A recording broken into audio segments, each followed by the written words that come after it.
ከአሜሪካ ተባረው በፓናማ ሆቴል እንዲቀመጡ የተደረጉት ኢትዮጵያውያንና ሌሎች ስደተኞች የገቡበት አጣብቂኝ ዓለምን እያነጋገረ ይገኛል። በርካታ የእስያ እንደዚሁም የአፍሪካ ስደተኞች በላቲኖ አሜሪካ ሀገር ፓናማ መዲና የሚገኙ ቅንጡ ሆቴሎች እንዳይወጡ ተዘግቶባቸው ቢገኝም በመስኮቱ በኩል እርዳታ ለማግኘት መማፀን ከጀመሩ አንድ ወር እንዳለፋቸው ተነግሯል። ከአሜሪካ ወደ ፓናማ ርዕሰ መዲና ከተባረሩት በኋላ ስለ ቀጣይ ጣፈንታቸው እስካሁን የታወቀ ነገር የለም። እንደ ኢራን፣ አፍጋኒስታን፣ ኔፓል፣ ፓኪስታን፣ ሶማሊያ፣ ኤርትራ፣ ካሜሮን፣ ኢትዮጵያ፣ ቻይና፣ ሩሲያ ከመሳሰሉት ሀገራት የመጡ ናቸው የተባሉ ስደተኞች እንደሆኑ የተለያዩ የሃይማኖት ተቋማት እየገለጹ ይገኛሉ። ድርጅቱ አሁን ወደ 51 ስደተኞች በሀገሪቱ ዋና ከተማ እያስተናገደ እንደሚገኝ ነው የተገለጸው። የፓናማ መንግስት በቅርቡ ባወጣው መረጃ መሰረት ከአሜሪካ ወደ ፓናማ ሲቲ ከተባረሩት 299 ሰነድ አልባ ስደተኞች መካከል 192ቱ በፍቃዳቸው ወደ ትውልድ ሀገራቸው ለመመለስ መስማማታቸውን ገልጿል። ለመቆየት የወሰኑት ለ30 ቀናት ጊዜያዊ የሰብአዊ ፍቃድ መሰጠቱ ተሰምቷል። ይህም በ60 ቀናት ሊራዘምላቸው እንደሚችል የተገለጸ ሲሆን ከዚህ በኋላ ግን ከፓናማ ሊባረሩ እንደሚችሉ ተገልጿል። ቢቢሲ ከተባረሩት መካከል 3ቱን አነጋግሯቸዋል። 2ቱ ኢራናውያን ሲሆኑና አንዱ አፍጋኒስታን እንደሆኑ ተገልጿል። 3ቱም ወደ ሀገራቸው መመለስ እንደማይፈልጉ በሪፖርታቸው ያመላከቱ ሲሆን እንደ አውሮፓውያን አቆጣጠር በ2022 ሃይማኖቴን ቀይሬ ክርስቲያን ለመሆን ወሰንኩኝ፣ ኢራን ውስጥ ይህ የሞት ቅጣት ያስቀጣል ስትል አርቲየምስ የተባለች ከኢራን የመጣች አንድ አካል ትናገራለች። የፓናማ መንግስት በበኩሉ ወደ ሀገራቸው መመለስ የማይችሉ ስደተኞች ፈቃደኛ የሆነ ሶስተኛ ሀገር የማፈላለግ መብት አላቸው ሲልም ገልጿል።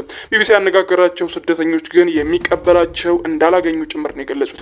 የኢራን መንግስት በድብቅ የሚንቀሳቀሱ ቤተ እምነት አግኝቶ 2 ጓደኞቿን ካሰረ በኋላ አርቲየምስ ሀገሯን ጥላ መሸሿን ገልጻለች።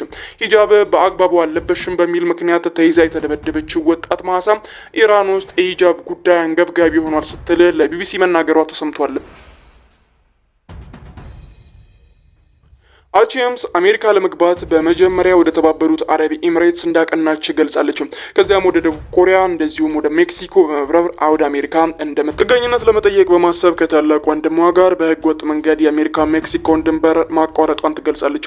ካሊፎርኒያ ሳንዲያጎ ደርሳ በድንበር ጠባቂዎች ተያዘች። ከጥቂት ቀናት በኋላ እሷና ሌሎች በርካታ የሚቆጠሩ ስደተኞች ወደ ቴክሳስ እንደሚዘዋወሩ ቢነገራቸው መዳረሻቸው ግን በፓናማ ሲቲ መሆኑ ተገልጿል። ከትራምፕ አስተዳደር ጋር በተያዘ ስምምነት ፓናማ እንደ አርቲየምስ ያሉ 299 ስደተኞችን ተቀብላ ይዛለች። ቢቢሲ ስለ ስምምነቱ ዝርዝር ጉዳዮች ለማግኘት የፓናማና የአሜሪካ መንግስት ቢያነጋግርም ምላሽ ሳያገኝ ቀርቷል። ስደተኞቹ መጀመሪያ ላይ በቅንጡ ዲካፕሊስ ሆቴል ለአንድ ሳምንት እንዲቆዩ መደረጋቸው ተሰምቷል። የፓናማ የደህንነት ሚኒስተር ፍራንክ አብሪጎ በወቅቱ እንደተናገሩት ስደተኞቹ አልታሰሩም፣ ለደህንነታቸው ሲባል በእኛ ጊዜያዊ ጥበቃ ላይ ሲሆኑ በተባበሩት መንግስታት ኤጀንሲ ጥበቃ ይደረግላቸዋል ሲልም ገልጾ ነበር። የተለያዩ ተቋማት ይህንን መረጃ ይስጡ እንጂ በርካታ ስደተኞች በሆቴል መስኮት በኩል እርዳታ ለማግኘት ሲማጸኑ የሚያሳዩ ፎቶዎች ይፋ እየወጡ ይገኛሉ። ከውጭ ዓለም ጋርና ከጠበቃቸው ጋርም እንዳይገናኙ መከልከላቸውን እየገለጹ ይገኛሉ። ከነዚህ ሰዎች የዘፈቀደ አሰራር ሰለባ ሆነው ወደ ፓናማ ተዘዋውረዋል።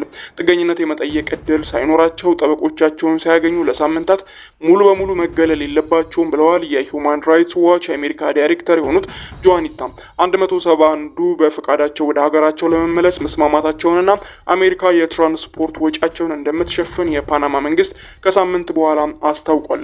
ለመመለስ ያልተስማሙት ደግሞ ወደ ዳሪያስ ግዛት ወደሚገኘው ሳን ጣቢያ ይወሰዳሉ ተብሎ ተገልጿል።